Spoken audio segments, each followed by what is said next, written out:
Welcome to BattleCry. I hope this will be a useful space for news and analysis for the identitarian struggle around the world. First of all, I am not an English native speaker, so you will forgive my mistakes. I do this in English only because I think it's needed, nobody else is doing it, and I think it could be a good bridge between us in different countries. So, let's go to the news first.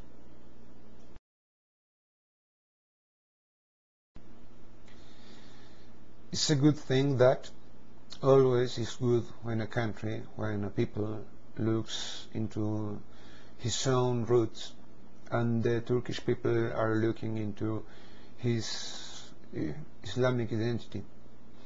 The winning party had some kind of contradiction because wants to enter into the European Union, and all we know the European Union is not a great thing, but all the parties was in the same position in front of the European Union, so it's better than the Turkish people wants a moral state, a moral definition of life, and not only a consumist definition of life, not only an individualistic definition of life.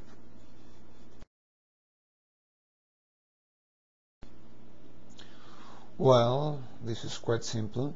The United States government is badly looking for an excuse to invade Iran. I really don't understand these people. They are trapped in Iraq and they want to create more problems. Strange people indeed. And look for the next one because it's related to this.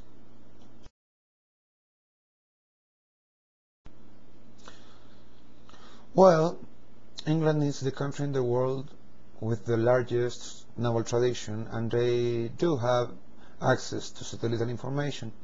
And now a parliamentary report says that the map that the crew was using was inaccurate. So I think we could assume that the United Kingdom is in some kind of unofficial recognition that the sailors were in Iranian waters.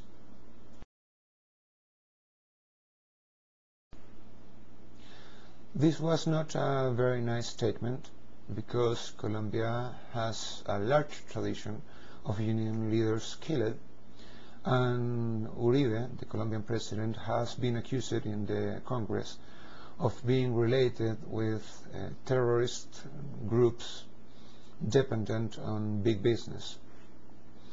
Uribe is a very good folk, and he was the only South American president who voted for the Iraq invasion in 2003.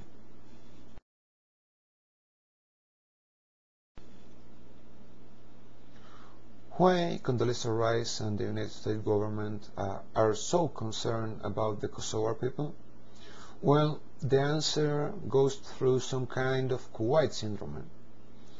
Kosovo have, according to the World Bank, mineral resources reserves of about 13 billions of euro. So bad for the Tibet people that they have no mineral resources. So bad for the Palestinian people that they live with the chosen people. Because those two people do not deserve Condoleezza Rice's concern.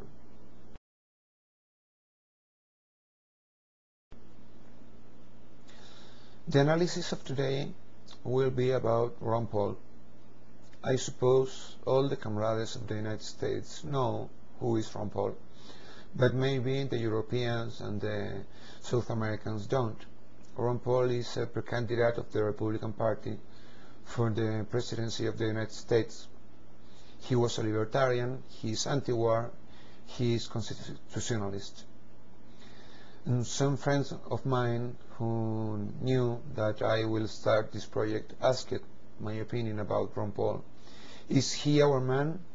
No, he isn't our man, but he is the only possible man.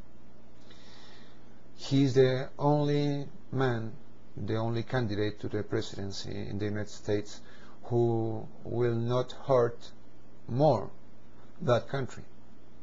All the other candidates or will continue the war or will make more wars. All the other candidates have a very little respect for the people and for the laws, and are globalists. They will erase the borders with Canada and Mexico. Ron Paul loves his country. Ron Paul respects the law. He wants a sovereign United States. He don't want one world government. He wants the power for the people, for the individual states.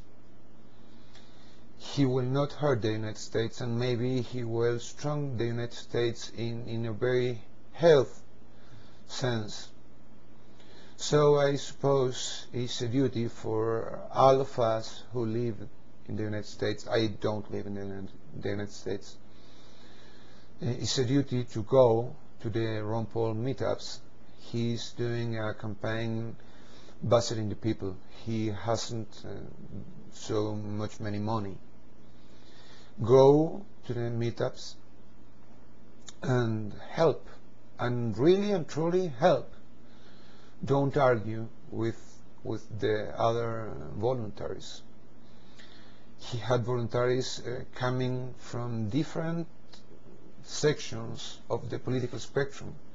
Some of the militias, some kind of anarchists, some kind of leftists, but not Marxists, but not globalists. He have attracted people who loves freedom, and people who is sick and tired of the elites in the United States. He have attracted people who don't believe in the mainstream media. I think our comrades should go and make friends and talk and teach, and don't argue, and help. And that's all for today. See you tomorrow. Goodbye.